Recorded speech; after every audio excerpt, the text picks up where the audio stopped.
Welcome back. நம்ம இந்த engineering கிராஃபிக்ஸில் 2வது யூனிட் 3வது சாப்டர் பொசிஷன்ஸ் ஆஃப் ஸ்ட்ரைட் லைன்ஸில் line incline to both the பிளேன்ஸில் இன்னொரு ப்ராப்ளத்தை பார்க்கலாம். ப்ராப்ளத்தை ரீட் பண்ணிடலாம். Line AB 60 mm long. So லைனோட லென்த் வந்து 16 கொடுத்தாச்சு. ஆஸ் இட்ஸ் எண்ட் பி, ஏபியோட பியை கொடுக்குறாங்க first. B 20 above 25 in front அப்படின்னு கொடுத்தாச்சு. நவ் இப்போ எண்ட் ஏவை இப்போ சொல்கிறாங்க. End A is 50 mm above and 50 mm in front of VP. Draw its projection and find its true inclination with VP and HP. அதாவது 50 mm equally away from the reference planes அப்படின்ற மாதிரி கணக்கு. இப்போது A தான் left hand, B right hand. பொதுவாக A left ஹேண்டை வச்சு தான் நம்ம எல்லா லைன்ஸையும் ஆரம்பிக்கிறோம், டில்ட் பண்ணுறோம், ஃபைனலாக ப்ரொஜெக்ஷன்ஸை கிடைக்க போடுறோம். ஆனால் நம்ம அதே மெத்தடே ஃபாலோ பண்ணலாம். ஆக்சுவலாக இந்த பர்டிகுலர் ப்ராப்ளமும் போன ப்ராப்ளமும் ஒன்றும் வித்தியாசம் கிடையாது. இது வந்து கொஞ்சம் பொதுவாக லைன்ஸை டில்ட் பண்ணுறது வந்து டைவர்ஜன் ஷேப்பில் இருக்கும், இது வந்து கன்வர்ஜன் ஷேப்பில் இருக்கும். அதை டைவர்ஜன் கன்வர்ஜன் என்னன்றது இப்போ சொல்கிறேன். இப்போ கொடுத்த ப்ராப்ளத்தில்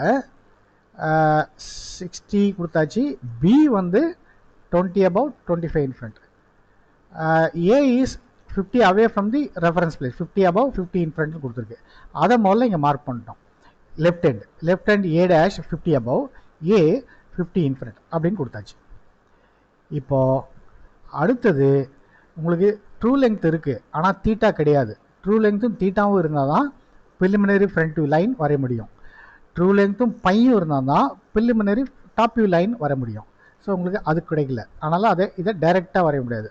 பட் அதை எப்படி சால்வ் பண்ணுறதுன்னு பார்க்கலாம். அதர் எண்ட் 20 above அப்படின்னு கொடுத்துருக்கு. அப்போ இங்கே 20 above, இங்கே ஒரு locus வரைஞ்சிருங்க.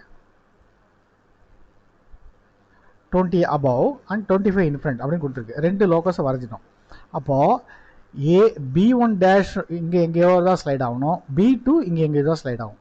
That is A dash B1 dash வந்து ப்ரிலிமினரி ஃப்ரண்ட் வியூ லைன், B2ன்றது ப்ரிலிமினரி டாப் வியூ லைன். அது ரெண்டுமே equal to true length 60 mm தான் காமிக்கும். இப்போது காம்பஸை 60 mm செட் பண்ணுங்கள். ஏ டேஷை சென்டராக வச்சு இங்கே ஒரு ஆர்க் கட் பண்ணிங்கன்னா உங்களுக்கு B1 டேஷ் கிடைச்சிரும். இப்போ B1 டேஷ் கிடைச்சாச்சு. தென் ஒரு சின்ன ஹரிசாண்டல் லைன் வரைஞ்சி இதோட ஆங்கிள் மெஷர் பண்ணிங்கன்னா இதுதான் தீட்டா. ஸோ தீட்டா இங்கேயும் டைமென்ஷனில் காமிங்க, தனியாகவும் எடுத்து எழுதுங்க. இது முடிஞ்சு போச்சு. அடுத்து இதோட இப்போ இது ப்ரிலிமினரி ஃப்ரண்ட் வியூ லைன் முடிஞ்சிருச்சு இல்லையா? ப்ரிலிமினரி ஃப்ரண்ட் வியூ லைன் முடிஞ்சால் ப்ரிலிமினரி ஃப்ரண்ட் வியூ செட்டை முடிக்கலாம், அந்த ட்ரெபிசாய்ட். ஸோ இங்கே B1 டேஷ்லேருந்து ஒரு ப்ரொஜெக்டார், ஏலேருந்து ஒரு ஹரிசாண்டல் லைன், இங்கே உங்களுக்கு B1 கிடச்சிடும். அப்போ ப்ரிலிமினரி ஃப்ரண்ட் வியூ செட்டு முடிஞ்சிருச்சு. இப்போ ப்ரிலிமினரி டாப் வியூ வந்து 60, அதே காம்பஸ் வந்து 60ல் இருக்குது. ஏவை சென்டராக வச்சு 60 ரேடியஸாக வச்சு இங்கே ஒரு ஆர்க் கட் பண்ணுங்கள். ஸோ உங்களுக்கு B2 கிடச்சிரும். B2 கிடைச்ச உடனே B2 ஜாயின் பண்ணுங்கள். இதுதான் ப்ரிலிமினரி டாப் வியூ லைன். இதோட இன்க்ளினேஷன் தான் true inclination with respect to VP phi அப்படின்னு பேர். மெஷர் பண்ணுங்கள், மார்க் பண்ணுங்கள், இங்கே டைமென்ஷன்லையும் தனியாக எடுத்து எழுதுங்க. Phi equal to 25 degrees. So preliminary top view line முடிச்சாச்சு.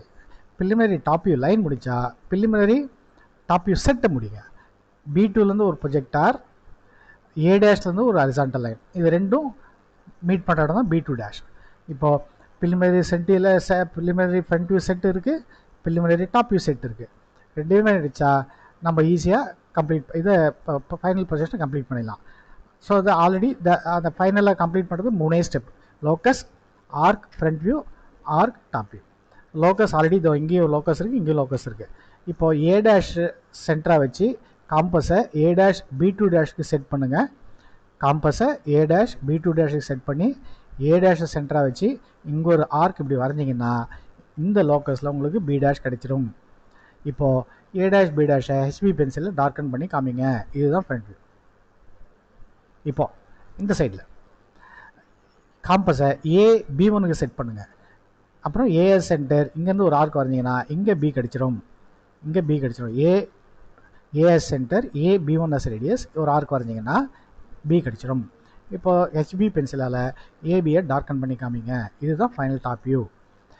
ஸோ முடிஞ்சிருச்சா? ஸோ இப்போ ஆஸ் அ ஃபைனல் செக், இந்த ப்ரொஜெக்டார் B டேஷ் வழியாக வரைஞ்சிங்கன்னா இது வழியாக தான் வரணும், அதுதான் கண்டிஷன். ஸோ இதுதான் ஆன்சர். இதோட ஆக்சுவலாக இந்த வீடியோ நீங்கள் கட் பண்ணாலும் கட் பண்ணிக்கலாம். நம்ம வேணும்னா இப்போ செக்கிங்காக இந்த கேடில் நம்ம போய் பார்க்கலாம். சரியா? 50 50 60. ஓகே ஓகே தென் இதெல்லாம் டெலீட் பண்ணிடுறேன்.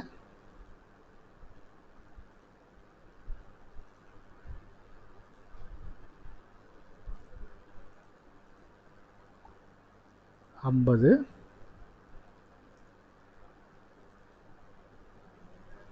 50 ட்ரூ லெங்த் வந்து 60.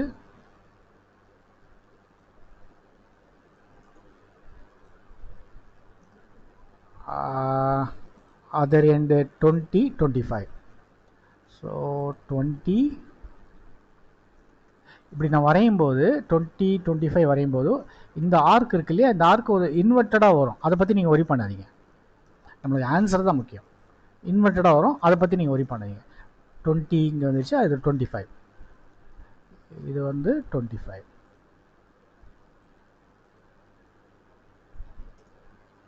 இதுலேயும் ஆர்க்கு கொஞ்சம் வேறு மாதிரி வரும், அதை பற்றி நீங்கள் கவலைப்படாதீங்க. இப்போ இந்த ஆங்கிள் தான் இப்போ நான் செக் பண்ண போகிறோம். ஆங்கிள் கரெக்டாக இருக்கான்றது 30 25 இருக்கு இல்லையா, பார்க்கலாம். இது 30 காமிக்கணும், பாருங்கள் எக்ஸாக்டாகவே 30 காமிக்குது. இது 24.6, 24.6னா 25 தான். ஸோ இதுதாங்க ஆன்சர். ஸோ நம்ம 30 25, ஸோ 30 25 கரெக்டாக டேலி ஆகுது. சரிங்களா? உங்களுக்கு எதாவது புரியலன்னா இந்த வீடியோவை மறுபடியும் ஃபஸ்ட்லேருந்தே ப்ளே பண்ணி பாருங்கள். அநேகமாக உங்களுக்கு புரியறதுக்கு வாய்ப்பு இருக்குன்னு நான் நம்புகிறேன். நன்றி.